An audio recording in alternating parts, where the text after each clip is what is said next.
ಓ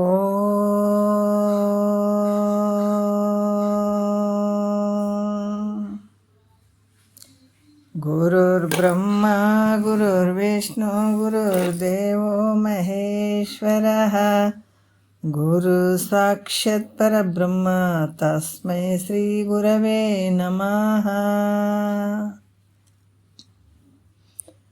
ಧ್ಯಾನ ಮೂಲ ಗುರು ಮೂರ್ತಿ ಪೂಜ್ಯ ಮೂಲ ಗುರು ಪಾದ ಮಂತ್ರ ಮೂಲ ಗುರು ವಾಕ್ಯ ಮುಕ್ತಿ ಮೂಲ ಗುರು ಕೃಪಾ.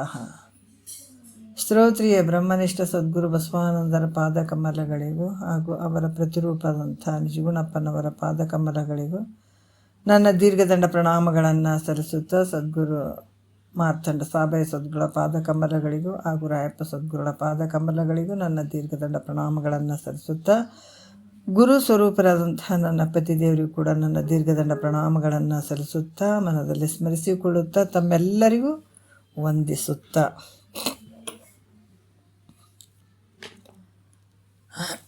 ಇಂಥ ಕೈವಲ್ಯ ಪದ್ಧತಿ, ಕೈವಲ್ಯ ಅಂದ್ರೆ ಮುಕ್ತಿ, ಪದ್ಧತಿ ಅಂದ್ರೆ ದಾರಿ. ಕೈವಲ್ಯ ಆ ಮುಕ್ತಿಯನ್ನು ನಾವು ಹೆಂಗೆ ಪಡ್ಕೊಳ್ಬೇಕು, ಯಾವ ರೀತಿ ನಡೆಯಲ್ಲಿ ಹೋಗಬೇಕು, ಆ ದಾರಿಯಲ್ಲಿ ಹೋಗಬೇಕು ಅನ್ನುವಂಥ ದಾರಿಯನ್ನು ತೋರಿಸಿಕೊಡುವಂಥದ್ದೇ ಪದ್ಧತಿ. ಇದಕ್ಕೆ ಪದ್ಧತಿ ಅಂತ ಹೇಳ್ತಾರೆ, ಆ ದಾರಿಗೆ ಪದ್ಧತಿ ಅಂತ ಹೇಳ್ತಾರೆ. ಅದಕ್ಕೆ ಇದು ಹೆಂಗೈತು, ಅದಕ್ಕೆ ಇದಕ್ಕೇನು ಹೇಳ್ತಾರೆ, ಕೈವಲ್ಯ ಪದ್ಧತಿ ಅಂತ ಕೂಡ ಹೇಳ್ತಾರೆ. ಇದರಲ್ಲಿ ನಾವು 12ನೇ ಪದ ಇವತ್ತಿನ ಆಧಾರದ ವಿಷಯ. ಇವಾಗ ಇಂದ್ರಮ್ಮ ಮತ್ತು ಪ್ರವಣ ಹಾಡಿದಂಥದ್ದು, ನೋಡು ನೋಡು ನೀನೇ ಪರವೆಂದು ತತ್ವಗೂಡದೆ ವಿಲಕ್ಷಣ ನಾಗಿನಿಂದು. ಎಷ್ಟು ಜನ ಜಗತ್ತಿನೊಳಗೆ ಈ ಭಾಳಷ್ಟು ಜನ ಪದಗಳು ಹಾಡ್ತಾರೆ, ತತ್ವ ಪದಗಳು ಹಾಡ್ತಾರೆ, ಭಜನಾ ಮಂಡಳಿ ಅಂತ ಹೇಳ್ತಾರೆ, ಭಾಳಷ್ಟು ಭಜನೆಗಳನ್ನು ಮಾಡ್ತಾರೆ, ಇಲ್ಲಂತಿಲ್ಲ. ಆದ್ರೆ ಈ ಒಳಗಡೆ ಇರುವಂಥ ಗೂಢಾರ್ಥದ ವಿಚಾರಗಳನ್ನು ತಿಳ್ಕೊಂಡು ಹಾಡಿದಾಗ ಭಾಳಷ್ಟು ಅದ್ಭುತವಾದಂಥ ಆನಂದ ಆಗ್ತದೆ. ನಾವು ತಿಳ್ಕೊಂಡು ಹಾಡೋದಕ್ಕೂ ಮತ್ತು ತಿಳಿಯದೇ ಆಡುವುದಕ್ಕೆ ಭಾಳ ವ್ಯತ್ಯಾಸ ಆಗ್ತದೆ. ಯಾಕಂದರೆ ಇದ್ರ ಒಳಗಡೆ ಇರುವಂಥ ವಿಚಾರಗಳನ್ನು, ಪ್ರತಿಯೊಂದು ವಿಚಾರಗಳನ್ನು ನಾವು ತಿಳ್ಕೊಂಡು ಹಾಡಿದಾಗ ಗೊತ್ತಾಗ್ತದೆ ಎಷ್ಟು ಅದ್ಭುತ ಆನಂದ ಆಗ್ತದೆ, ದೊಡ್ಡ ಆನಂದ ಆಗ್ತದೆ. ಅದಕ್ಕೆ ಇಲ್ಲಿ ಕೂಡ ಹೇಳ್ತಾರೆ, ಏನು ಹೇಳ್ತಾರೆ, ಇದ್ರ ವಿಚಾರಗಳನ್ನು ಹೇಳ್ತಾರೆ ನೋಡ್ರಿ, ಭಾಳಷ್ಟು ಅದ್ಭುತವಾಗಿ ಹೇಳ್ತಾರೆ. ಇದ್ರ ಒಳಗಡೆ ಇರುವಂಥ ವಿಚಾರಗಳು ಏನು, ಅವ್ರು ಯಾಕೆ ಹೇಳಿದ್ರು ನೋಡು ನೋಡು ನೀನೇ ಪರವೆಂತ, ಅದೆಲ್ಲ ಸಮಗ್ರವಾಗಿ ವಿಚಾರಗಳನ್ನು ನಮಗೆ ತಿಳಿಸ್ತಾರೆ. ನೋಡು ನೋಡು ನೀನೇ ಪರವೆಂದು 12ನೆಯ ಪದ, ಜ್ಞಾನ ಪ್ರತಿಪಾದನಾ ಸ್ಥಳದಲ್ಲಿ 12ನೆಯ ಪದ, ನೋಡು ನೋಡು ನೀನೇ ಪರವೆಂದು ತತ್ವಗೂಡದೆ ವಿಲಕ್ಷಣ ನಾಗಿನೆಂದು ಅಂತ ಹೇಳುವಂಥದ್ದು. ಯಾವುದಪ್ಪ ಅಂದ್ರೆ ಇಲ್ಲಿ ಹೇಳ್ತಾರೆ, ಸದ್ರೂಪವಾದಂಥ ಶಂಭುಲಿಂಗ ಹೆಂಗದನಂತಂದ್ರೆ ಪೂರ್ಣನಾಗಿರುವಂಥವನು. ಹೆಂಗದನ ಶಂಭುಲಿಂಗ ಪರೋಕ್ಷವಾಗಿ ಪೂರ್ಣನಾಗಿರುವನು, ನಾನು ಸದ್ರೂಪನಾದಂಥ ಅಪರೋಕ್ಷ ಪರಿಚ್ಛಿನ್ನನಾಗಿರುವೆನು ಅಂತ ಇಲ್ಲಿ ಕೆಲವು ವಿಚಾರಗಳನ್ನು ಹೇಳ್ತಾ ಬರ್ತಾ ಇದ್ದಾರೆ. ಸದ್ರೂಪ ಲಕ್ಷಣದಿಂದ ಸಮಾನವಾದರೂ ಕೂಡ ಪರೋಕ್ಷತ್ವ ಅಪರೋಕ್ಷತ್ವಗಳಿಂದಲೂ ಪರಿಚ್ಛಿನ್ನ ಪೂರ್ಣತ್ವಗಳಿಂದಲೂ ಭೇದ ಐತೆ. ಯಾಕಂದ್ರೆ ಈ ಸದ್ರೂಪ ಲಕ್ಷಣದಿಂದ ಸಮಾನ ಅದು,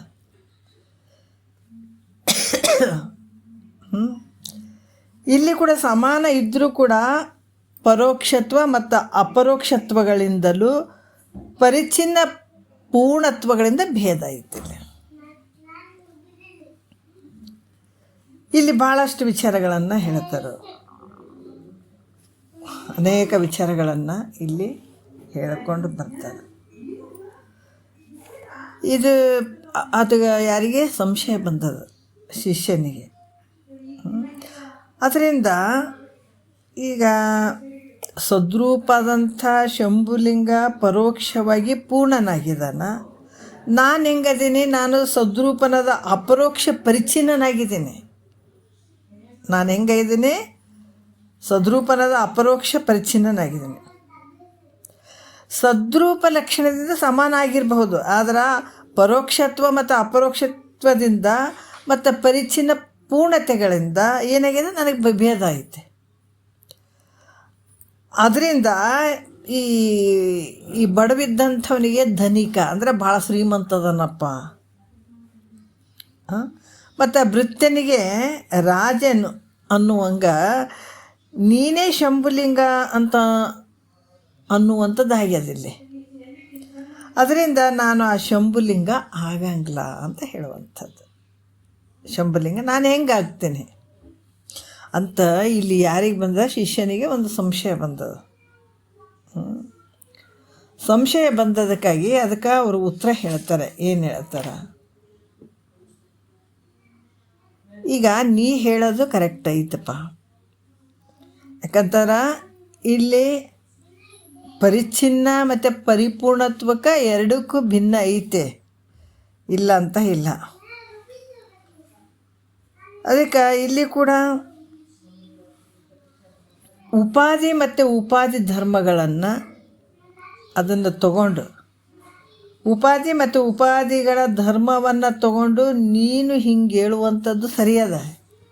ಯಾಕಂದ್ರೆ ನೀನು ಹೆಂಗೆ ಹೇಳಕತ್ತಿದ್ದಿ? ಉಪಾಧಿಗಳನ್ನು ಇಟ್ಕೊಂಡು ಹೇಳಕತ್ತಿದ್ದೆ, ಉಪಾಧಿಗಳ ಧರ್ಮಗಳನ್ನೇ ಹೇಳಕತ್ತಿದ್ದೆ, ಅದು ಸರಿಯದ.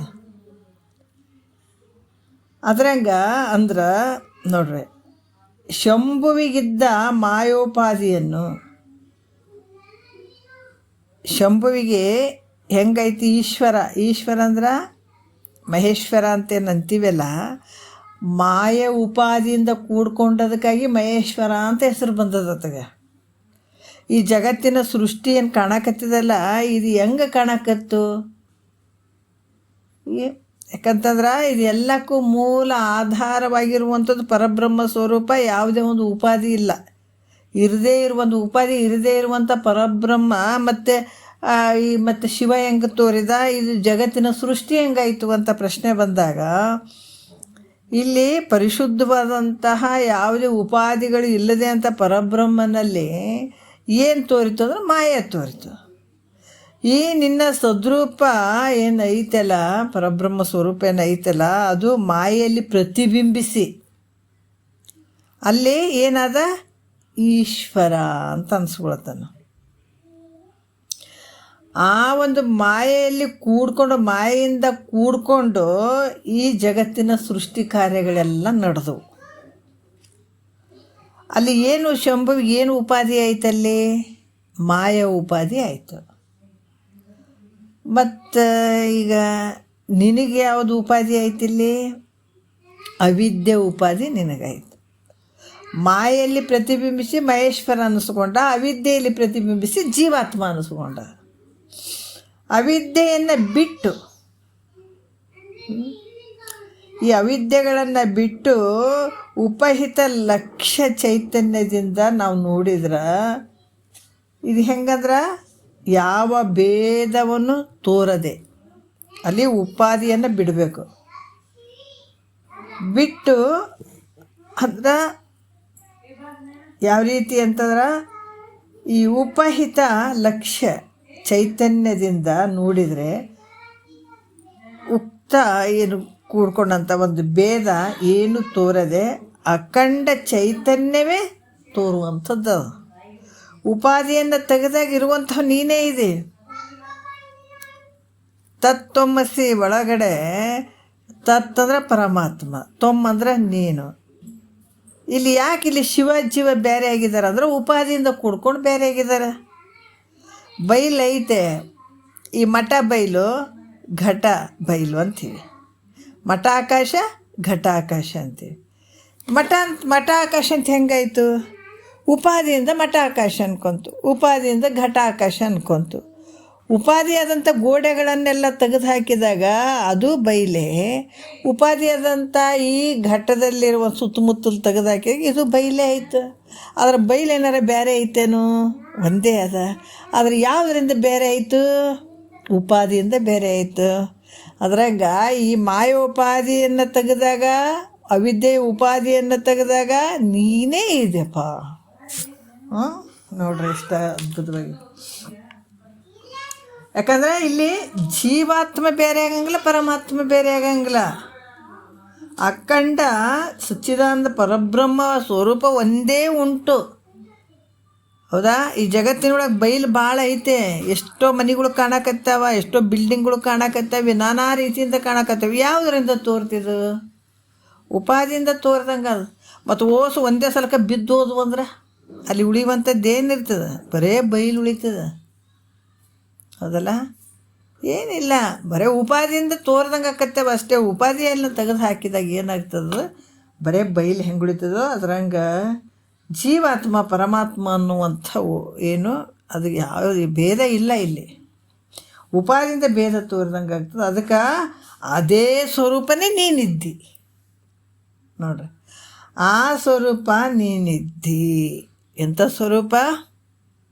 ಅಖಂಡ ಸಚ್ಚಿದಾನಂದ ಪರಬ್ರಹ್ಮವೇ ನೀನಿದಿ. ಯಾಕಂದರೆ ಇಲ್ಲಿ ಪರಮಾತ್ಮ ಬೇರೆ ಅಲ್ಲ, ನೀನು ಬೇರೆ ಅಲ್ಲ.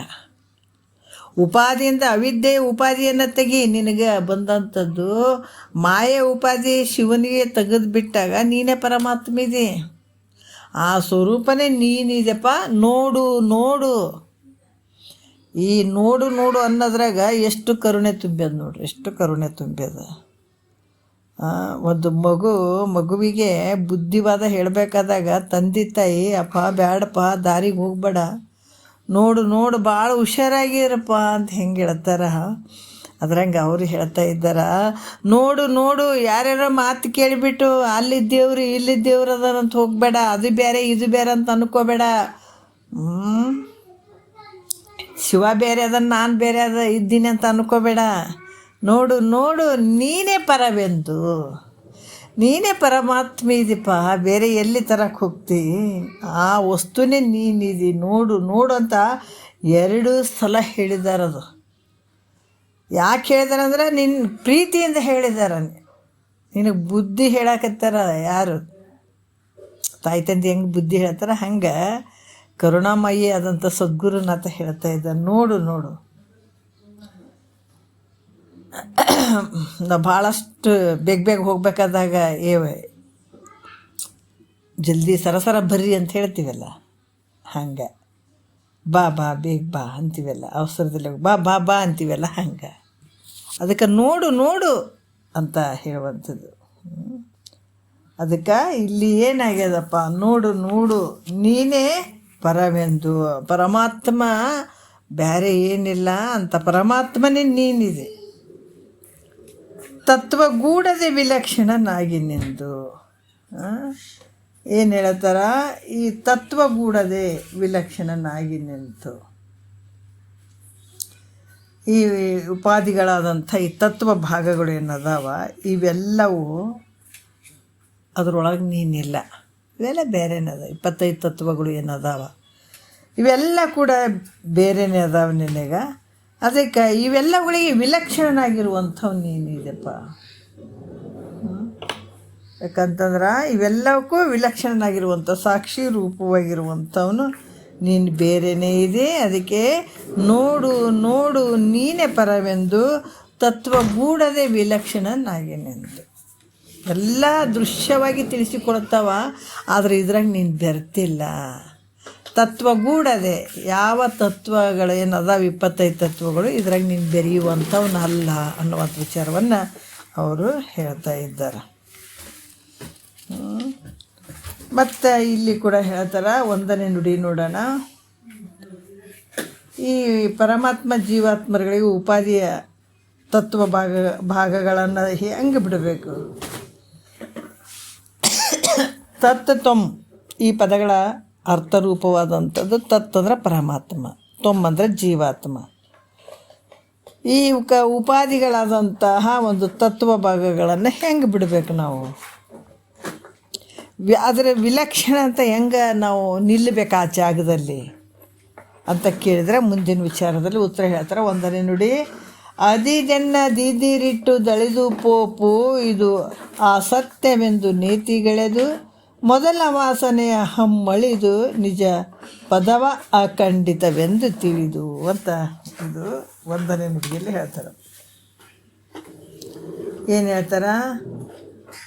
ಅದು ಅಂದರೆ ಸ್ವಲ್ಪ ದೂರದ ವಸ್ತು, ಅಂದ್ರೆ ಅದು ಪರೋಕ್ಷವಾದಂಥದ್ದು. ಇದು ಅಂತಂದ್ರೆ ಸ್ವಲ್ಪ ಸಮೀಪ ಇರುವಂಥದ್ದು, ಅಪರೋಕ್ಷವಾಗಿರುವಂಥದ್ದು. ಹಿಂಗೆ ಅನ್ನೋದಕ್ಕೆ ಕೂಡ ಅದು ಇದು ಅಂತ ಕೂಡ ಹೇಳ್ತಾರೆ. ಅದಕ್ಕೆ ಇಲ್ಲಿ ಕೂಡ ಈ ತತ್ವದ ಅರ್ಥ ಈ ಶಂಭುಲಿಂಗನ ಹೆಂಗಂದ್ರೆ ಉಪಾಧಿಯ ನಿಮಿತ್ತ ಪರೋಕ್ಷ ಪ್ರತ್ಯಕ್ಷ ಭೇದದಿಂದ ಏನಾಗ್ತದೆ ಇಲ್ಲಿ ಅದು ಇದು ಅಂತ ಹೇಳಿಸ್ಕೊಳ್ತದೆ. ಈ ಮಾಯ ಇದಲ್ಲ,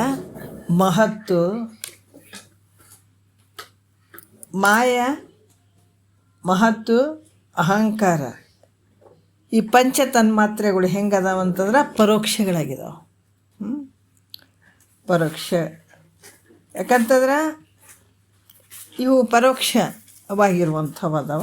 ಆಕಾಶ ವಾಯು ಅಗ್ನಿ ಜಲ ಪೃಥ್ವಿ ಏನದಾವ ಪಂಚಭೂತ ಭೌತಿಕ ಪ್ರಪಂಚ ಹೆಂಗದ ಪ್ರತ್ಯಕ್ಷ ಅದು ನಮಗೆ. ಅದಕ್ಕೆ ಯದೃಷ್ಟಂ ತನ್ನಸ್ತಂ ಅಂತ ಹೇಳ್ತಾರೆ. ಅದು ಇದು ಎಲ್ಲವೂ ಹೆಂಗದಂತಂದ್ರೆ ಅದು ಆಗಿರ್ಬೋದು ಇದಾಗಿರ್ಬೋದು. ಅದು ಅಂದರೆ ಯಾವುದು? ಮಾಯಾ ಮಹತ್ತು ಅಹಂಕಾರ ಇವೇನು ಅದಾವೆ ಇವು ಆಯಿತು. ಇದು ಅಂತಂದರೆ ಯಾವುದಂದ್ರೆ ಪಂಚಭೌತಿಕವಾದಂತಹ ಈ ಪ್ರಪಂಚ. ಇವೆಲ್ಲವೂ ನಮಗೆ ದೃಶ್ಯವಾಗಿ ತೋರ್ತಾವಂದ್ರೂ ಕೂಡ ಒಂದಲ್ದು ಒಂದು ಸಲ ನಾಶ ಆಗ್ತವೆ. ಅರ್ಥ ಆಯ್ತಲ್ಲ? ಇವೆಲ್ಲವೂ ಒಂದಲ್ದು ಒಂದು ಸಲ ನಾಶ ಆಗುವಂಥವು ಅದಾವೆ. ಮತ್ತು ಹೆಂಗದಾವ? ಮಿಥ್ಯೆ ಅದಾವ. ಇವು ಮಿಥ್ಯೆ ಇದ್ದದಕ್ಕಾಗಿ ಇವು ನಾನಲ್ಲ, ಇವು ನೇತಿಗಳಿಬೇಕು. ಮತ್ತು ಇಲ್ಲಿ ತತ್ಪದದ ವಾಚ್ಯಾರ್ಥ ಭಾಗ ಏನಿರ್ತದೆ, ತತ್ಪದದ ವಾಚ್ಯಾರ್ಥ ಭಾಗ ಇದು ವಾಚ್ಯಾರ್ಥ ಭಾಗವಾದಂಥದ್ದು ಮಾಯೋಪಾದಿಯನ್ನು ತೆಗೆದು ಹಾಕಬೇಕು. ಇದನ್ನು ತತ್ಪದದ ಒಂದು ಮಾಯ ಉಪಾದಿಯನ್ನು ಅದಲ್ಲ ಅದನ್ನು ತೆಗೆದುಹಾಕುವಂಥದ್ದು. ಮತ್ತು ಅಲ್ಲಿ ಬರೀ ಲಕ್ಷ್ಯಾರ್ಥ ಭಾಗವನ್ನು ಮಾತ್ರ ಅಲ್ಲಿ ಉಳಿಯುವಂಥದ್ದು. ಯಾವಾಗ ಮಾಯೋಪಾದಿಯನ್ನು ತೆಗೆದು ಹಾಕಿದಾಗ ಉಳಿದದ್ದು ಏನು ಉಳಿತದಪ್ಪ ಅಂತಂದ್ರೆ ಲಕ್ಷ್ಯಾರ್ಥ ಭಾಗದಲ್ಲಿ ಬರೀ ಚೈತನ್ಯ ಮಾತ್ರ ಉಳಿತದೆ. ಇದರಂಗ ತೊಂಪದದ ವಾಚ್ಯಾರ್ಥ ಭಾಗವನ್ನು ಇದು ಕೂಡ ತೆಗೆದುಹಾಕುವಂಥದ್ದು. ಇಲ್ಲಿ ಯಾವ ರೀತಿ ಅಂದರೆ ನಿದ್ರೆಯಿಂದ ನಾವು ಎದ್ದಾಗ ಮೊದಲಿಗೆ ನಾನು ಅಂತನ್ನುವಂಥ ಅಹಂಕಾರ ಬರ್ತದೆ. ಫಸ್ಟ್ ಎದುಗೆ ನಾನು ಅಂತಲೇ ಅನ್ನಿಸ್ತದೆ ಮನಸ್ಸಿನಲ್ಲಿ, ಹೌದಲ್ಲ? ನಾನು ಅನ್ನುವಂಥದ್ದು. ಅದರಿಂದ ಇದು ಮೊದಲಿನ ವಾಸನೆ. ನಾನು ಅನ್ನುವಂಥದ್ದು ಏನೈತೆ, ಆ ವಾಸನೆ ಅನ್ನುವಂಥದ್ದು ಏನೈತೆ ಮೊದಲು ಅದು ಮೂಲ ಅಹಂಕಾರ ಅಂತ ಕೂಡ ಹೇಳ್ತಾರೆ. ಅದಕ್ಕೆ ಇದು ಅಹಂಕಾರ ಉಪಾಧಿ ಮೂಲಕ ಆತ್ಮನು ಹೆಂಗದ, ಈ ಅಹಂಕಾರಿ ಉಪಾಧಿ ಆಗ್ಯದ. ಯಾರಿಗೆ? ಆತ್ಮನಿಗೆ. ಈ ಅಹಂಕಾರ ಉಪಾಧಿ ಆದದಕ್ಕಾಗಿ ಆತ್ಮನು ನಾ ಪರಿಚ್ಛಿನ್ನನಾಗಿದ್ದೀನಿ, ಸಣ್ಣವದೀನಿ, ನಾ ಸಾಯ್ತೀನಿ, ಉಡ್ತೀನಿ ಅಂತ ಹಿಂಗೆ ತೋರಕತ್ತದಿಲ್ಲ. ಯಾಕಂದ್ರೆ ಮೂಲ ಅಹಂಕಾರ ನಾನು ಅನ್ನುವಂಥದ್ದು ಬಂದುಬಿಡ್ತದೆ. ನಾನು ಅಂತ ಗರ್ವ ತೋರುವಂಥದ್ದೆಲ್ಲ ಮೂಲ ಅಹಂಕಾರ ಅಂದರೆ ಬರೀ ನಾನು ಅಂತ ಅಲ್ಲಿ ವ್ಯವಹಾರ ಮಾಡುವಂಥದ್ದು. ಅದೇ ಮೂಲ ಅಹಂಕಾರ ಅಂತ ಹೇಳಿಸ್ಕೊಳ್ತದದು. ಈ ಅಹಂಕಾರ ಆದರೂ ಕೂಡ ಹೆಂಗೈತೆ ಅಂತಂದ್ರೆ ಕರ್ತೃತ್ವ ಭೋಕ್ತೃತ್ವಾದಿ ಧರ್ಮಗಳಿಂದ ಅರಿಸಿಕೊಳ್ತದೆ. ನಾನು ಮಾಡಿದೆ, ನಾನು ಉಂಡೆ, ನಾನು ತಿಂದೆ, ನಾನು ಓದೆ, ನಾನು ಬಂದೆ, ಈ ರೀತಿಯಾಗಿ ಅದು ಕರ್ತೃತ್ವ ಭೋಕ್ತೃತ್ವಾದಿಗಳಿಂದ ತಿಳಿಸಿಕೊಳ್ತದೆ. ಅದರಿಂದ ಇದು ಹೆಂಗದ ಅಸತ್ಯ ಆಗ್ಯದ. ಇದು ಕೂಡ ಅರ್ಥ ಆಯ್ತಲ್ಲ? ಇದು ಅಸತ್ಯದ. ಅದರಿಂದ ಇದನ್ನು ಕೂಡ ಬಿಡಬೇಕು.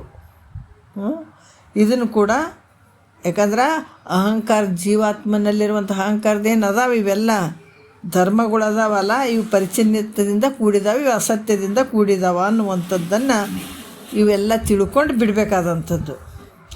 ಇಲ್ಲಿ ಕೂಡ ವಾಚ್ಯಾರ್ಥ ಭಾಗಗಳನ್ನು ತೆಗೆದಾಗ ಲಕ್ಷ್ಯಾರ್ಥ ಭಾಗ ಮಾತ್ರ ಉಳಿತದೆ. ಇದು ಕೂಡ ಚೈತನ್ಯ ಮಾತ್ರ ಉಳಿತದೆ. ಹಿಂಗೆ ಕಳೆದುಳಿದ ಲಕ್ಷ ಭಾಗಗಳೆರಡು ನೋಡ್ರಿ. ಯಾಕಂದ್ರೆ ಕಳೆದುಳಿದ ಈ ಉಪಾಧಿಗಳನ್ನು ತೆಗೆದು ಹಾಕಿರುವಂಥದ್ದು. ವಾಚ್ಯಾರ್ಥ ಭಾಗ ತೆಗೆದುಹಾಕುವಂಥದ್ದು ನೋಡ್ರಿ. ವಾಚ್ಯಾರ್ಥ ಭಾಗ ತೆಗೆದುಹಾಕುವಂಥದ್ದು ಲಕ್ಷ್ಯಾರ್ಥ ಭಾಗದಿಂದ ನೋಡಿದಾಗ ಇಲ್ಲಿ ಯಾವ ಭೇದವಿಲ್ಲದೆ ಅಖಂಡೈಕ ರಸವಾದಂಥ ನಿನ್ನ ಸ್ವರೂಪ ಮಾತ್ರ ಉಳಿತದೆ ಇಲ್ಲಿ ಒಂದೇ. ಅದಕ್ಕೆ ಈ ಮೂರು ಪರಿಚ್ಛೇನ್ನ, ಯಾಕಂದ್ರೆ ಪರಿಚ್ಛಿನ್ನ ಈ ರಹಿತವಾದಂತಹ ಅಖಂಡ ಪರಬ್ರಹ್ಮ ಸ್ವರೂಪವೇ ನಾನಂತ ತಿಳ್ಕೊಳ್ಳುವಂಥದ್ದು. ತಿಳಿದು ನಿನ್ನನ್ನು ನೀನು ನೋಡು, ಈ ತಿಳ್ಕೊಂಡು ನಿನ್ನನ್ನು ನೀನು ನೋಡಪ್ಪ ಅಂತ ಹೇಳುವಂಥದ್ದು. ಅದಕ್ಕೆ ಅದಿದಿರಿಟ್ಟು ದಳೆದು ಜಗತ್ತಿನ ಪ್ರತಿಯೊಂದು ವಸ್ತುಗಳನ್ನು ನಾವು ನೋಡೋಣ, ಅಲ್ಲಿದ್ದು ನೋಡೋಣ. ಅದರ ಶರೀರದ ಭಾಗಗಳನ್ನು ಕೂಡ ನಾವು ನೋಡಿದಾಗ ಶರೀರದ ವ್ಯವಹಾರ, ಜಗತ್ತಿನಲ್ಲಿ ಕಾಣುವಂಥ ದೃಶ್ಯ, ಇವೆಲ್ಲವನ್ನು ಇವು ನಾನಲ್ಲ ಅಂತ ತೆಗೆದು ಹಾಕುವಂಥದ್ದು. ಮತ್ತು ಹೆಂಗದಾವ ಅಸತ್ಯದಿಂದ ಕೂಡಿದಂಥವು, ಅಸತ್ಯದಿಂದ ಕೂಡಿದಂಥವು. ಮೊದಲ ವಾಸನೆ ಅಂದರೆ ಮೊದಲಿನ ನಾನು ಅನ್ನುವಂಥ ಅಹಂಕಾರವನ್ನು ಅಲ್ಲಿ ತೆಗೆಯುವಂಥದ್ದು ಮುಖ್ಯವಾಗಿ. ಅದಕ್ಕೆ ನಾನು ಅನ್ನುವಂಥ ತೆಗೆದುಹಾಕುವಂಥದ್ದೇ ದೊಡ್ಡ ಕೆಲಸ ಇದು.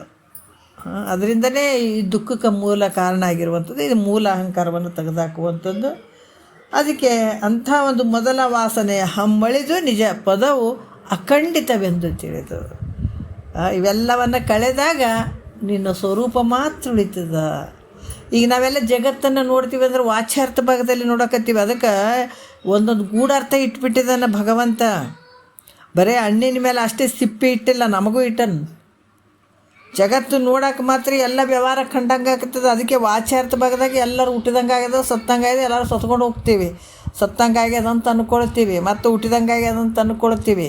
ಯಾವುದು ಇದೆಲ್ಲ ವಾಚ್ಯಾರ್ಥ ಭಾಗದಾಗ ಶಿವ ಬೇರೆ ಅದಾನ, ಜೀವ ಬೇರೆ ಅದಾನ ಅಂತ ಅಂದ್ಕೊಂಡು ಹೊಂಟೀವಿ. ಈ ವಾಚ್ಯಾರ್ಥ ಭಾಗ ಎಲ್ಲವನ್ನು ತೆಗೆದುಹಾಕಿದಾಗ ಶಿವನ ವಾಚ್ಯಾರ್ಥ ಭಾಗ ಏನದಾವ ಅವೆಲ್ಲ ತೆಗೆದುಹಾಕೋದು. ಜೀವಾತ್ಮನ ಒಂದು ಅಜ್ಞಾನ ಉಪಾಧಿ, ಶಿವನ ಒಂದು ಮಾಯ ಉಪಾಧಿಗಳನ್ನು ತೆಗೆದು ಬಿಸಾಕಿದಾಗ ನೀನೇ ಪರಮಾತ್ಮ, ನೀವು ಒಬ್ಬನೇ ಉಳ್ಕೋತಿದ್ದಲ್ಲಿ. ಅದಕ್ಕೆ ಇದಕ್ಕೂ ಸ್ವಲ್ಪ ಹೋರಾಟ ಅನ್ನುವಂಥದ್ದು. ಕುರುಕ್ಷೇತ್ರದಾಗ ಸುಮ್ಮನೆ ಪಾಂಡವರು ಬೇಕಾದಂಥವು ಜಾಂಡ್ರು ಇದ್ದರು ಹೌದಲ್ಲ, ಅವರಿಗೆ ಒಂದೇ ಸಲಕ್ಕೆ ಸಿಂಹಾಸನ ಸಿಕ್ಕಿಬಿಡ್ತೇನೆ. ಅವ್ರು ಎಷ್ಟು ಹೋರಾಡಿದರು, ಎಷ್ಟು ಯುದ್ಧ ಮಾಡಿದರು. ಭಾಳಷ್ಟು ಕುರುಕ್ಷೇತ್ರ ಯುದ್ಧ ಅದಕ್ಕಾಗಿ ನಡೀತು. ಅದ್ರಂಗೆ ಈಗೆಲ್ಲ ಕಾಣಕತ್ತಿದಂತಂದ್ರೆ ನಮಗೂ ಕೂಡ ಒಂದು ಯುದ್ಧ ಇದು. ನಮ್ಮೊಳಗಡೆ ಇರುವಂಥ ಒಂದು ಸಿಂಹಾಸನವನ್ನು ಪಡ್ಕೊಳ್ಬೇಕಾದಾಗ ಅದು ಭಾಳ ಸುಲಭನೂ ಐತೆ, ಭಾಳ ಕಠಿಣವೂ ಐತೆ. ಯಾರು ಅಷ್ಟು ಖುಷಿಯಾಗಿ ಇದನ್ನು ಶ್ರದ್ಧೆಯಿಂದ ಯಾರು ಇದನ್ನು ತೊಗೊಳಂಗಿಲ್ಲ ಅವ್ರಿಗೆ ಭಾಳ ಕಠಿಣ ಐತಿದೆ. ಶ್ರದ್ಧೆಯಿಂದ, ನಂಬಿಕೆಯಿಂದ, ಖುಷಿಯಿಂದ ಇದನ್ನು ಕೇಳಿ ತಿಳ್ಕೊತೀನಿ ಅಂದ್ರೆ ಸುಲಭ ಐತಿದೆ.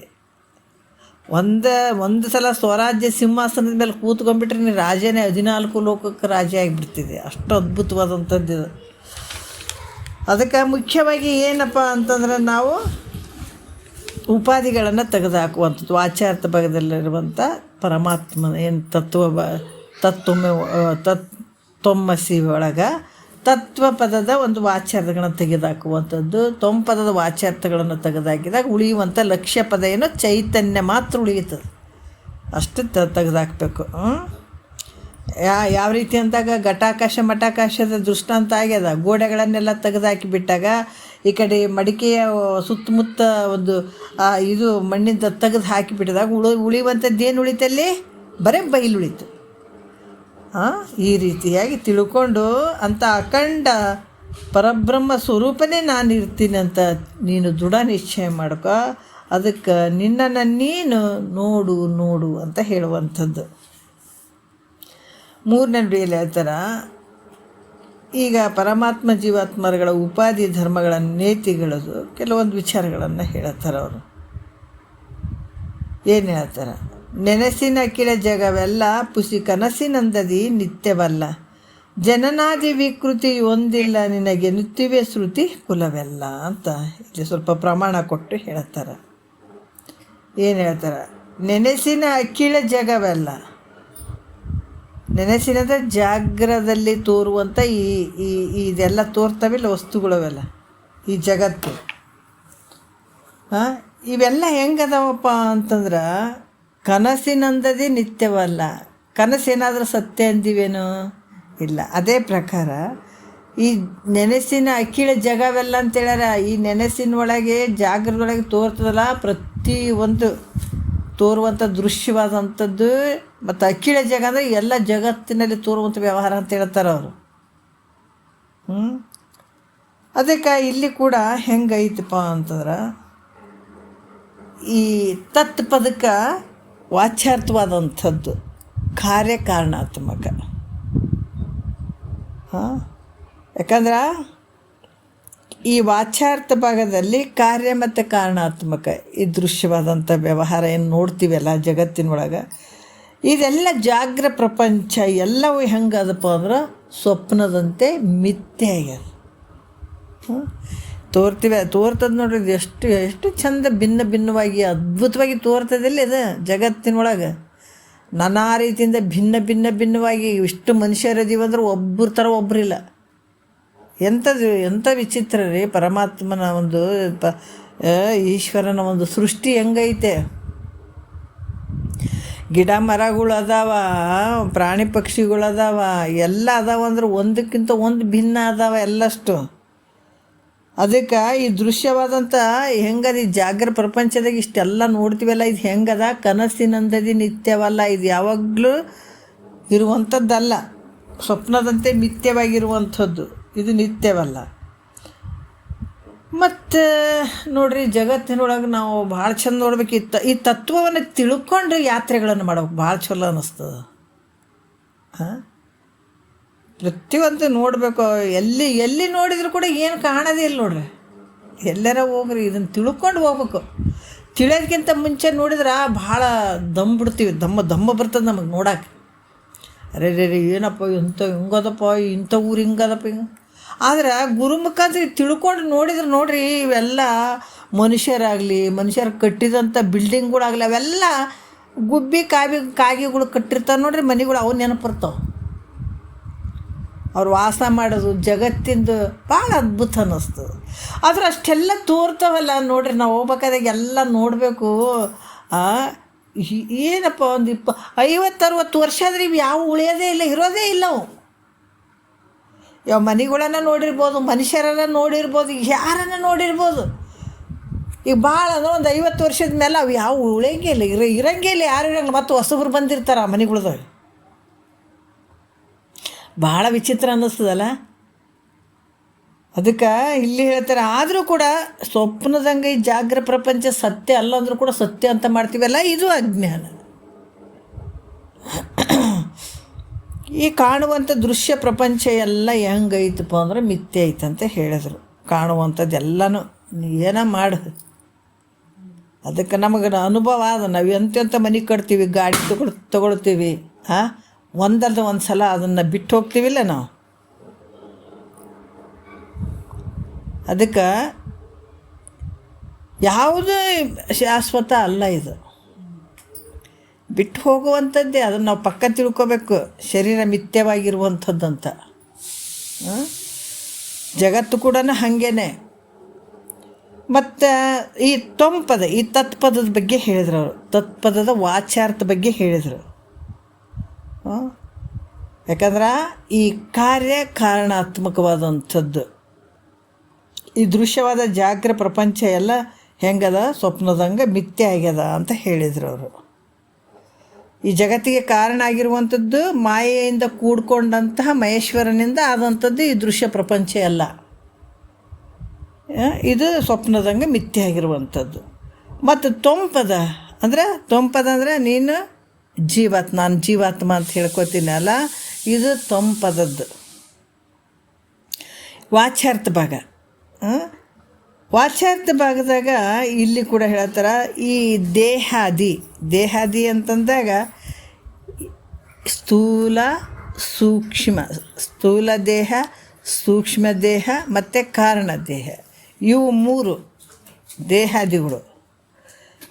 ಇವು ಹೆಂಗದವ ಅಂತಂದ್ರೆ ಅನಾತ್ಮ ವರ್ಗ ಹಾಂ, ಇವು ಅನಾತ್ಮ ವರ್ಗವಾಗಿರುವಂಥ ಇವು ಜಾಗ್ರ, ಸ್ವಪ್ನ, ಸುಸುಪ್ತಿ ಮತ್ತು ಸ್ಥೂಲ ಶರೀರ, ಸೂಕ್ಷ್ಮ ಶರೀರ ಮತ್ತು ಕಾರಣ ಶರೀರ ಅನ್ನುವಂಥದ್ದು. ಇವು ತೋರ್ದಂಗೆ ಆಗ್ತಾವ, ಹುಟ್ಟಿದಂಗೆ ಆಗ್ತಾವ, ಇವು ನಾಶ ಆದಂಗೆ ಆಗ್ತಾವ. ಇವೆಲ್ಲ ವಿಕಾರಗಳು ನನಗದಾವೇನು, ಒಳಗಡೆ ಇರುವಂಥ ಚೈತನ್ಯಕ್ಕೆ ಐತೇನು ಅಂದರೆ ಇಲ್ಲ. ಇವು ಯಾವ ವಿಕಾರಗಳು ತನಗಿಲ್ಲ. ಆದರೆ ಜನನ ಮರಣಗಳು ಯಾವುದಕ್ಕೈತೆ? ಈ ಶರೀರಕ್ಕದ. ಜನನ ಮುಟ್ಟುವಂಥದ್ದು, ಸಾಯುವಂಥದ್ದು, ರೋಗ ರುಜಿನಾದಿಗಳು ಯಾವುದಕ್ಕದಾವ ಅಂತಂದ್ರೆ ಈ ಶರೀರಕ್ಕೈತೆ. ಹಸಿವು ತೃಷೆಗಳು ಯಾವುದಕ್ಕೈತಪ್ಪ ಅಂತಂದ್ರೆ ಹಸಿವು ತೃಷೆಗಳು ಪ್ರಾಣಕ್ಕದ. ಹೌದಲ್ಲ? ಹಸಿವಾಗುವಂಥದ್ದು ಮತ್ತು ನೀರಡಿಕೆ ಆಗುವಂಥದ್ದು ಇವೆಲ್ಲ ಯಾವುದಕ್ಕದಾವ ಅಂತಂದ್ರೆ ಈ ಪ್ರಾಣಕ್ಕೈತೆ.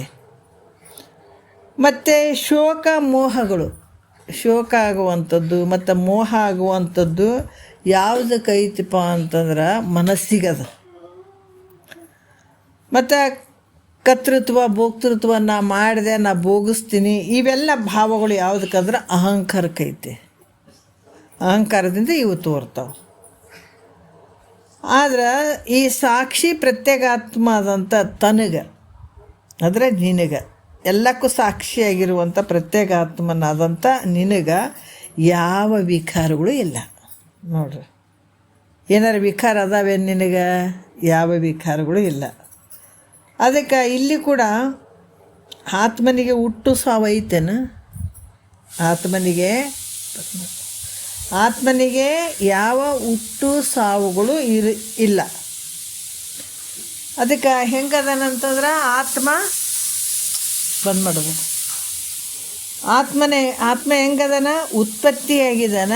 ಮತ್ತು ಆತ್ಮ ಉತ್ಪತ್ತಿ ಮತ್ತು ನಾಶರಹಿತನಾಗಿರುವಂಥವನದನ. ಅದಕ್ಕೆ ಉತ್ಪತ್ತಿನೂ ಇಲ್ಲ, ನಾಶನೂ ಇಲ್ಲ. ನಾವು ಇದನ್ನು ತಿಳ್ಕೊಬೇಕು ನೋಡ್ರಿ, ಭಾಳ ಮುಖ್ಯವಾಗಿರುವಂಥದ್ದು. ನೀವು ಏಟಿಟ್ಟು ತಿಳ್ಕೊತೀರಿ ಅಷ್ಟು ಗಟ್ಟಿ ಆಗ್ತದೆ. ಯಾಕೆ ಈ ವಿಚಾರಗಳನ್ನು ಪದೇ ಪದೇ ಪದೇ ಹೇಳ್ತಾರಂದ್ರೆ ನಾವು ಎಷ್ಟು ಸಲ ಕೇಳ್ತೀವಿ ಅಷ್ಟು ಗಟ್ಟಿ ಆಗಬೇಕಿದು. ಅದಕ್ಕೆ ಇಲ್ಲಿ ಕೂಡ ಆತ್ಮಗ ಹೆಂಗೈತಪ್ಪ ಅಂದ್ರೆ ಉತ್ಪತ್ತಿ ಅದನೇನು ಇಲ್ಲ, ನಾಶ ಅದನೇನಂದ್ರೆ ಇಲ್ಲ. ನಾವು ಭಾಳಷ್ಟು ಸೃಷ್ಟಿ ಒಳಗೆ ನೋಡಿದಾಗ ನಾವು ಬೈಲು ತೊಗೊಂಡಾಗ, ಆಕಾಶ ಬೈಲು ತೊಗೊಂಡಾಗ ಬೈಲೇನಾದ್ರು ಉತ್ಪತ್ತಿ ಆಗ್ಯದೇನು ಅಂದರೆ ಇಲ್ಲ, ನಾಶ ಆಗ್ತದೇನೋ ಅಂದರೆ ಇಲ್ಲ. ಹಾಗಾಗಿ ಇಲ್ಲಿ ಕೂಡ ಆತ್ಮ ಉತ್ಪತ್ತಿ ನಾಶ ರಹಿತನಾಗಿದ್ದಾನ. ಆದ್ರೆ ಸಾಕ್ಷಿ ಪ್ರತ್ಯೇಗಾತ್ಮನು ಕೇವಲ ಹೆಂಗದನ? ನಿರ್ಗುಣನಿದ್ದಾನೆ. ಯಾವ ಗುಣಗಳು ಇಲ್ಲ ಯಾರಿಗೆ? ಈ ಪ್ರತ್ಯೇಗಾತ್ಮನಿಗೆ ಯಾವ ಗುಣಗಳು ಇಲ್ಲ. ಆತ ಹೋಗುವಂಥವನಲ್ಲ, ಬರುವಂಥವನಲ್ಲ, ಯಾವಾಗಲೂ ಇರುವಂಥವನು. ಈಗ ನೋಡ್ರಿ, ಆಕಾಶ ಐತೆ ಅಂದ್ರೆ ರಾತ್ರಿ ಆಗ್ತದೆ, ಕತ್ತಲಾಗ್ತದೆ, ಹುಟ್ಟುತ್ತಾರೆ, ಸಾಯ್ತಾರೆ, ಬೇಕಾದಷ್ಟು ನಡೀತಾವಿಲ್ಲ ಜಗತ್ತಿನ ವ್ಯವಹಾರಗಳು. ಆದ್ರೆ ಆಕಾಶಕ್ಕೆ ಏನಾದರೂ ಧಕ್ಕೆ ಐತೇನೋ? ಏನಿಲ್ಲ ನೋಡ್ರಿ, ನಿರಾಕಾರವಾಗಿ ನಿರ್ಗುಣ ರೂಪದಿಂದ ಹಂಗೆ ಇರ್ತಾನತ್ತ. ಎಲ್ಲಕ್ಕೂ ಸಾಕ್ಷಿ ರೂಪವಾಗೇ ಇರ್ತಾನೆ, ಎಲ್ಲದಕ್ಕೂ ಸಾಕ್ಷಿಯಾಗಿ ಅದನ್ನಿಲ್ಲ ಯಾರು? ಆಕಾಶ. ಹಾಗಾಗಿ ಇಲ್ಲಿ ಕೂಡ ನಿನ್ನ ಒಳಗಡೆ ಇರುವಂಥ ಆತ್ಮ ಹೆಂಗದನಂತಂದ್ರೆ ಏಸು ವರ್ಷನೂ ಹುಟ್ಟು, ಏಸು ವರ್ಷನ ಸಾಯಿ. ಅದು ಅಜ್ಞಾನ ದೃಷ್ಟಿಯಲ್ಲಿ ನಡೆದಂಥದ್ದು ಹೊರತಾಗಿ ಆತ್ಮನಿಗೆ ಏನೇ ಸಂಬಂಧ ಇಲ್ಲದು. ಅದು ಯಾವಾಗಲೂ ಹೆಂಗಿರ್ಬೇಕು ಹಂಗೆ ಅದನ್ನು ಯಾವ ವಿಕಾರತೆ ಒಳಗಾಗಿಲ್ಲ. ಅದು ಹುಟ್ಟುವವನಲ್ಲ, ಸಾಯುವವನಲ್ಲ. ನಿನ್ನ ಅಜ್ಞಾನ ವಶದಿಂದ ನಾವು ಹುಟ್ಟಿದ್ದೀನಿ, ಸಾಯ್ತೀನಿ ಅಂತಿದ್ದು ಹೊರತಾಗಿ ನಿನ್ನ ಒಳಗಡೆ ಇರುವಂಥ ಆತ್ಮನಿಗೆ ಇದು ಯಾವುದೂ ಇಲ್ಲ, ಸಂಬಂಧ ಇಲ್ಲ. ಅದನ್ನು ನಾವು ಭಾಳಷ್ಟು ತಿಳ್ಕೋಬೇಕು. ಮತ್ತು ಇಲ್ಲಿ ಕೂಡ ಹೇಳ್ತಾರೆ, ಈ ಕಾಣಿಸುವಂಥ ದ್ವೈತ ನಾಮ ರೂಪಾತ್ಮಕ ಆದಂಥ ಈ ಪ್ರಪಂಚ ಹೆಂಗದಪ್ಪ ಅಂದ್ರೆ ಮಾಯಮಯದಿಂದ ಕೂಡ್ಯದ. ಎಷ್ಟು ಅದ್ಭುತ ನೋಡ್ರಿ. ಮಾಯ ನೋಡೇಟಿಗೆ ಇರ್ಲಾರ್ದಂಗೆ ಆಗಿಬಿಡ್ತದೆ. ಕೆಲವು ಸಲ ಹೂ ಅರಳಿರ್ತದೆ, ಮುಂಜಾನೆಟಿಗೆ ಮಾಯ ಆಗಿಬಿಟ್ಟಿರ್ತದೆ. ಎಲೆಗಳು ನೋಡ್ತೀವಿ, ಮರ್ದಿಟ್ಟಿಗೆ ಬಿದ್ದಿರ್ತಾವೆ. ಪ್ರತಿಯೊಂದು ನೋಡ್ರಿ ಜಗತ್ತಿನ ಒಳಗೆ ನೋಡೇಟಿಗೆ ಮಾಯ ಆಗಿಬಿಟ್ಟಿರ್ತಾವೆ. ಮತ್ತು ಅವು ಮಾಯ ಆಗ್ಯಾವ್ರಿ, ನಾವು ಮಾಯ ಆಗಂಗಿಲ್ಲ ಅಂತಲ್ಲ, ನಮ್ಮ ಶರೀರ ಕೂಡ ಮಾಯ ಆಗಿಬಿಟ್ಟಿರ್ತದೆ. ಒಂದು ಸಲ ದಿವ್ಸಕ್ಕೆ ದಿವಸ ನಮ್ಮ ಶರೀರ ಮಾಯ ಆಗ್ತಾ ಬರ್ತದೆ. ನಾವು ಅರ್ಥ ಮಾಡ್ಕೋಬೇಕು. ನೋಡ್ತಾನೆ ಹೆಂಗಾಗ್ತದ, ಕಣ್ಣುಗಳು ಮಂಜಾಗ್ಬಿಡ್ತಾವ, ಕಿವಿಗಳು ಕೇಳಲಾರ್ದಂಗೆ ಆಗ್ತಾವ, ಕಾಲುಗಳು ಬರ್ಲಾರ್ದಂಗೆ ಆಗ್ತಾವ. ಇವೆಲ್ಲ ಬರ್ತಾ ಬರ್ತಾ ಏನು ಆಗ್ತಾವ, ಇವಿಲ್ದಂಗೆ ಆಗ್ಬಿಡ್ತಾವ. ನಮ್ಮವು ಕೂಡ ದೃಶ್ಯವಾದಂಥ ಪ್ರಪಂಚ. ನಾವು ಅಷ್ಟೇ ಯಾಕೆ ನಾವು ಸ್ವಪ್ನ ಪ್ರಪಂಚದಾಗ ತಗೊಳ್ಳೋಣ.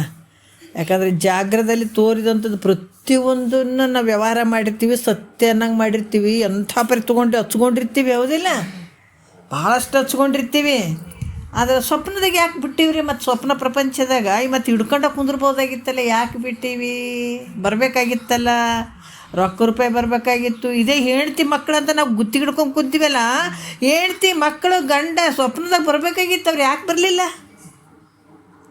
ನಿದ್ರೆ ಒಳಗೂ ಬರಬೇಕಾಗಿತ್ತು, ಸ್ವಪ್ನದಲ್ಲಿನೂ ಬರಬೇಕಾಗಿತ್ತು. ಇವ್ರು ತೋರ್ಬೇಕಾಗಿತ್ತು, ತೋರಿಲ್ಲ. ಏನು ತೋರಿಲ್ಲ? ನಿನ್ನ ಶರೀರವನ್ನು ಹಿಡ್ಕೊಂಡು ಯಾವ ತೋರಿಲ್ಲ. ಭಾಳಷ್ಟು ಜೀವಕ್ಕೆ ಜೀವ ಕೊಡ್ತಾರೆ ಹೆಂಡತಿ ಮಕ್ಕಳು. ಗಂಡ ಜೀವಕ್ಕೆ ಜೀವ ಕೊಡ್ತಾನ, ರೊಕ್ಕ ರೂಪಾಯಿ ಇಟ್ಟೀವಿ.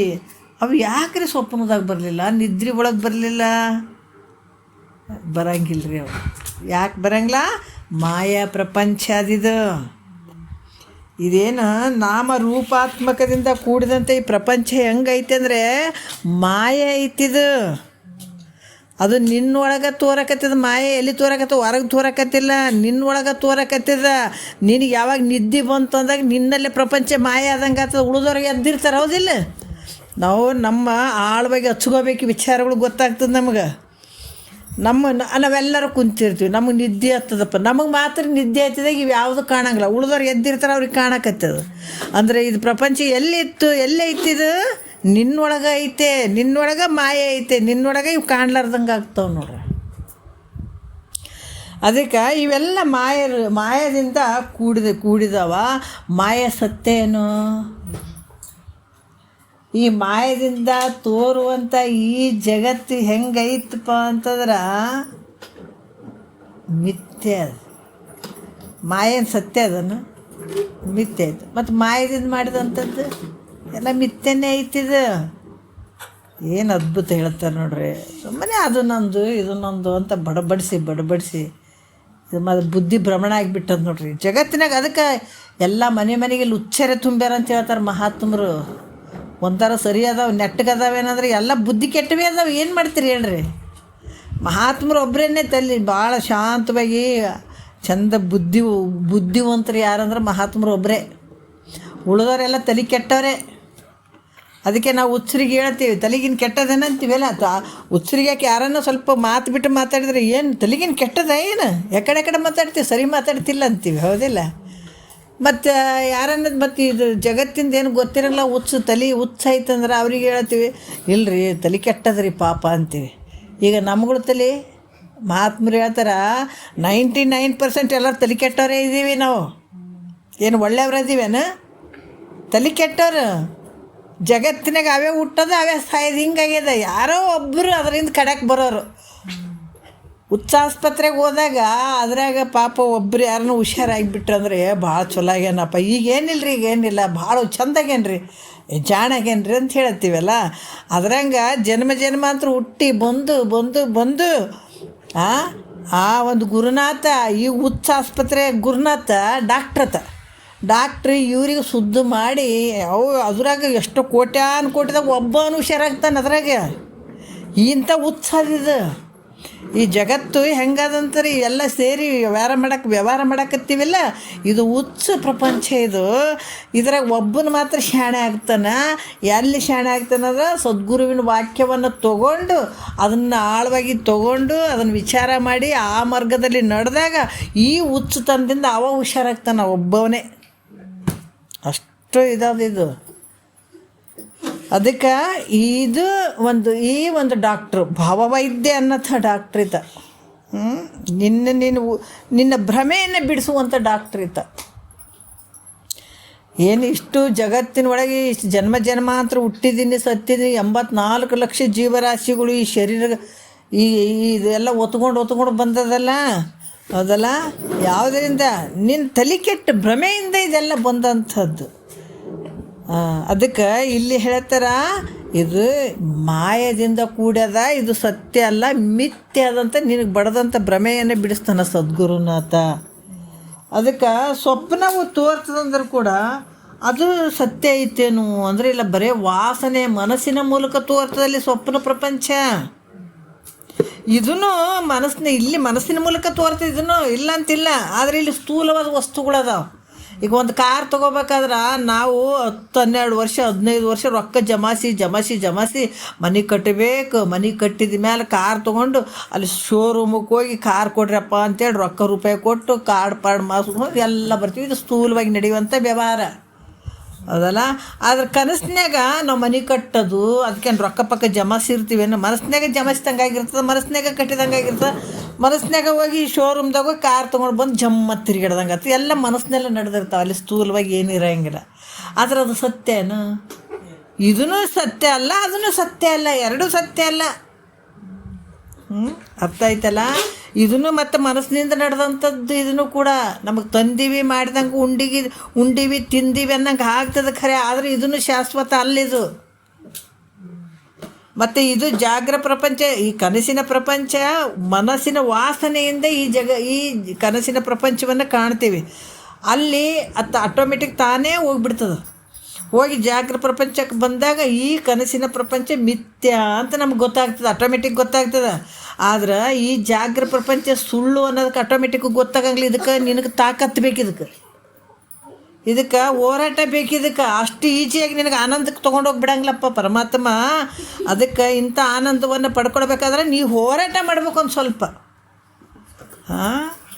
ಹೋರಾಟ ಮಾಡಬೇಕಾದ್ರೆ ನೀವೊಂದು ಸ್ವಲ್ಪ ತಿಳ್ಕೊಂಡು ಈ ಪ್ರಯತ್ನ ಪಟ್ಟು ಈ ಜಾಗ್ರ ಪ್ರಪಂಚ ಈ ಸುಳ್ಳು ಅಂತ ಗೊತ್ತಾಗ್ತದೆ. ಪ್ರಯತ್ನ ಪಟ್ಟಾಗ ಗೊತ್ತಾಗ್ತದೆ, ಇಲ್ಲಾಂದ್ರೆ ಮತ್ತೆ ಹಂಗೆ ಹುಟ್ಟಿದಂಗೆ ಆಗ್ತದೆ, ಸತ್ತಂಗೆ ಆಗ್ತದೆ ಅಷ್ಟೇ. ನಿನ್ನ ಬುದ್ಧಿ ನೆಟ್ಟಗಾಗೋವರೆಗೆ ಹಂಗೆ ಆಗೋದೇ ಇದು. ಅದಕ್ಕೆ ಇಂಥ ಜಾಗ್ರ ಪ್ರಪಂಚ ಸುಳ್ಳು ಅಂತ ನಮಗೆ ಗೊತ್ತಾಗಬೇಕಾಗಿತ್ತಂದ್ರೆ ಇದು ಯಾರ ಮೂಲಕ ಆಗ್ತದಪ್ಪ ಅಂದ್ರೆ ಆಟೋಮೆಟಿಕ್ ಆಗುವಂಥದ್ದಲ್ಲ, ಪ್ರಯತ್ನ ಪಡಲೇಬೇಕಿದು. ಪ್ರತಿಯೊಬ್ಬನು ಈ ಭೂಮಿ ಮೇಲೆ ಹುಟ್ಟಿದಾನಂದ್ರೆ ಹೆಣ್ಣಲ್ಲ ಗಂಡಲ್ಲ, ಬರೀ ಹೆಣ್ತಿನ ಕೇಳಕತ್ತೇಳ್ರಿ ನಾ ಬಿಟ್ಟೆ ಅಂದ್ರೆ ನಿನ್ನಷ್ಟು ಮೂರ್ಖನೂ ಯಾರಿಲ್ಲ. ಈ ಗಂಡ ಕೇಳಕತ್ತೇನ್ರಿ ನಾನು ಬಿಟ್ಟೆ ಅಂದರೆ ಈಕಿನಷ್ಟು ಮೂರ್ಖರು ಯಾರಿಲ್ಲ. ಯಾಕಂದ್ರೆ ನಿಮ್ಮ ನಷ್ಟ ನೀವೇ ಮಾಡ್ಕೊಂಡಾಗ ಯಾವಾಗ ಇದನ್ನು ಕೇಳಂಗಿಲ್ಲ ಅಂದ್ರೆ ನಮ್ಮ ಕುಣಿ ನಾವೇ ತೋಡ್ಕೊಂಡಂಗಿದು ಮುಚ್ಚೋದು ಒಂದು ಉಳಿದಿರ್ತದೆ ಅಷ್ಟೇ. ಅರ್ಥ ಮಾಡ್ಕೋಬೇಕು. ಯಾರು ಈ ಪರಮಾರ್ಥವನ್ನು ಕೇಳಂಗಿಲ್ಲ ಮುಗ್ದ ಹೋಯ್ತು. ಅವ್ರು ಹುಟ್ಟಿದ್ರು ಹುಟ್ಟಲಾರ್ದಂಗೆ, ಈ ಮಾನವ ಶರೀರ ತೊಟ್ಕೊಳ್ಳಾರ್ದಂಗೆ ನಾವು ಇಷ್ಟು ತಿಳ್ಕೋಬೇಕು.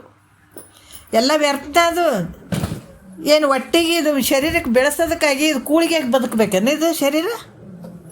ಮತ್ತು ಮಾಡೋ ಕೆಲಸನೇ ಮಾಡ್ಕೊಳ್ಳಿಲ್ಲ ಅಂತಂದ್ರೆ ಮತ್ತು ನೀ ಏನು ಮಾಡಿ ಎದಕ್ಕೆ ಬಂದು ಭೂಮಿಗೆ? ಉಂಡು ತಿಂದು ಹೋಗಕ್ಕೆ ಬಂದೇನು? ಹೆಂಗಾಗ್ತದ? ಒಬ್ಬ ವ್ಯಕ್ತಿ ಒಂದು ಪರೀಕ್ಷೆ ಕೊಡೋಕೆ ಹೋಗಿರ್ತಾನೆ, ಒಂದು ಊರಿಗೆ ಪರೀಕ್ಷೆ ಕೊಡೋಕೆ ಹೋಗಿರ್ತಾನಿಲ್ಲ. ಅಯ್ಯೋ ಟೈಮ್ ಆಯಿತು, ಸ್ವಲ್ಪ ಹೇಳ್ಬಿಡ್ತೀನಿ. ಪರೀಕ್ಷೆ ಕೊಡೋಕೆ ಹೋಗಿದ್ದಾನ, ಪರೀಕ್ಷೆ ಕೊಟ್ಟ ಮೇಲೆ ನೌಕರಿ ಆಗ್ತಿದ್ದಿಲ್ಲ, ಅದು ಉದ್ದೇಶದಿಂದ ಪಾಪ ಪರೀಕ್ಷೆ ಕೊಡೋಕ್ಕಂತೂ ವಾದ. ಬೆಂಗಳೂರು ಅಂತಲ್ಲಿ ವಾದ ಬಸ್ ಸ್ಟ್ಯಾಂಡ್ದಾಗ ಇಳಿದ ನೋಡ್ರಿ, ಅಲ್ಲಿ ಎಲ್ಲ ವಿಷಯಗಳನ್ನು ಅಟ್ರಾಕ್ಷನ್ ಮಾಡುವಂಥ ಮನಸ್ಸನ್ನು ಹೇಳ್ಕೊಳ್ಳುವಂಥ ವಿಷಯಗಳು ಭಾಳ ಇರ್ತಾವೆ. ಆ ಕಡೆ ಈ ಕಡೆ ಎಲ್ಲ ನೋಡ್ದ, ಅಂಗಡಿ ಜಗ್ಮಗ್ ಅಂಗಡಿಗಳು ಅವೆಲ್ಲ ನೋಡ್ದ, ಪರೀಕ್ಷೆಗೆ ಬಂದದ್ದು ಮರ್ತು ಬಿಟ್ಟರು ನೋಡ್ರಿ. ಅದು ವಾದ. ಆ ಬೇಕ್ರಿ ನೋಡ್ದ, ಇದು ಅಂಗಡಿ ನೋಡ್ದ, ಅದೇ ಅಂಗಡಿ ನೋಡ್ದ, ಎಲ್ಲ ನೋಡಿಬಿಟ್ಟು ಕೇಸಿ ಅದಕ್ಕೆ ಗೊತ್ತದ ಹೋಗ್ಬೇಕು 12ಕ್ಕೆ ಪರೀಕ್ಷೆ ಅದ, ಒಂದು ಸಿನಿಮಾ ಅದ ಭಾಳ ಚಂದ ಅದ, ನೋಡ್ಕೊಂಡು ವಾದ್ರ ಐತೆ ಅಂತೇಳಿಕೆ ಮುಂಜಾನೆ 8ಕ್ಕೆ ಟಿಕೆಟ್ ತೆಗೆಸ್ಕೊಂಡ್ಕೆ ಸಿನಿಮಾಕ್ಕೆ ಹೋದ. ಆ ಸಿನಿಮಾದ ಗದ್ದಲ್ದಾಗ ಬಿದ್ದ, ಅಂದ ಚಂದ ನೋಡ್ದ, ಅಂಗಡಿಗಳು ಎಲ್ಲ ನೋಡ್ದ. ಅಷ್ಟೊತ್ತಿಗೆ 1 ಗಂಟೆ ಆಗಿತ್ತು ಟೈಮ್. ತಿರ್ಗಾ ಟೈಮ್ ನೋಡ್ಕೊತಾನೆ 1 ಗಂಟೆ ಆಗ್ಯದ. 1 ಗಂಟೆಗೆ ಮತ್ತೆ ಬಂತೆ ಅನ್ನೋದು, ಪರೀಕ್ಷೆ ಬರೆಯೋದು ಟೈಮ್ ಬಂತೆ ಅನ್ನೋದಕ್ಕೆ ಮುಗ್ದ ಹೋಗ್ಯದ. ಅದನ್ನ ಯಾರು ಕರ್ಕೋತಾರೆ? ಅಲ್ಲಿ ಕರ್ಕೊಳ್ಳೋದೇ ಇಲ್ಲಲ್ಲ. ಅದ್ರಾಗ ನಮ್ಮ ಹಣೆ ಬರಗಳು ಹೆಂಗಾಗಿದ್ದಾವಂದ್ರೆ ಹಂಗಾಗಿದ್ದಾವೆ. ಈ ಭೂಮಿಗೆ ಬಂದಿದ್ದೀವಿ, ಏನು ಪಡ್ಕೊಡ್ಬೇಕನ್ನುವಂಥದ್ದಕ್ಕೆ ಬಂದಿದ್ದೀವಿ, ಒಂದು ಪರೀಕ್ಷೆ ಬರೀಬೇಕಂತ ಬಂದಿದ್ದೀವಿ, ಮರ್ತು ಬಿಟ್ಟಿವಿ. ಇಲ್ಲಿ ಮಕ್ಕಳು, ಗಂಡ, ಹೆಂಡತಿ, ಸಂಸಾರ ಅಂತ ಇದ್ರಾಗ ಸಿಕ್ಕಾಕೊಂಡು ಬಿದ್ದೀವಿ, ಮುಗೀತು. ಅದರಿಂದ ಎಷ್ಟು ದುಃಖ ಐತೆ. ಅದಕ್ಕೆ ಮಹಾತ್ಮರು ಭಾಳ ಚಂದ ಹೇಳ್ತಾರೆ, ಸ್ವಪ್ನ ಪ್ರಪಂಚ ಕೂಡ ಸುಳ್ಳು ಐತಪ್ಪ, ಈ ಪ್ರಪಂಚ ಕೂಡ ಮಿಥ್ಯೆ ಐತೆ ಅಂತ ಏನು ಹೇಳಕತ್ತವ? ಶ್ರುತಿಗಳು ಹೇಳಕತ್ತವ, ನಾ ಹೇಳಕತ್ತಿಲ್ಲಪ್ಪ. ಶ್ರುತಿಗಳು ಪರಮಾತ್ಮನ ವಾಣಿ ಅದಾವ ಇವು, ಇದನ್ನೇ ತಿಳ್ಕೊಳಪ್ಪ ಅಂತ ಇಲ್ಲಿ ಕೂಡ ಹೇಳ್ತಾರೆ. ಮತ್ತು ಅದಕ್ಕೆ ತತ್ಪದದ ಲಕ್ಷ್ಯಾರ್ಥ ಶಂಭುಲಿಂಗನಿಗೂ ತೊಂಪದದ ಲಕ್ಷ್ಯಾರ್ಥ ರೂಪವಾದಂಥ ನಿನಗೆ ಯಾವ ಭೇದನೂ ಇಲ್ಲ. ವಾಚ್ಯಾರ್ಥದಾಗ ಬೇರೆ ಅದ, ಭೇದ ಅದ, ಅದ್ರ ಲಕ್ಷ್ಯಾರ್ಥದ ಒಳಗೆ ಶಂಭುಲಿಂಗ ಬೇರೆ ಅಲ್ಲ, ನೀನು ಬೇರೆ ಅಲ್ಲ ಅಂತ ಇಲ್ಲಿ ಹೇಳ್ತಾರೆ. ಮತ್ತೆ ನೋಡೋಣ ಮುಂದಿನ ವಿಷಯ ನಾಳೆ ಮಾತ್ರ ಒಂದೆರಡು ಮತ್ತು ಗುರುಗಳ ಪಾದಕ್ಕೆ ಅರ್ಪಿಸಿ ಹರವು.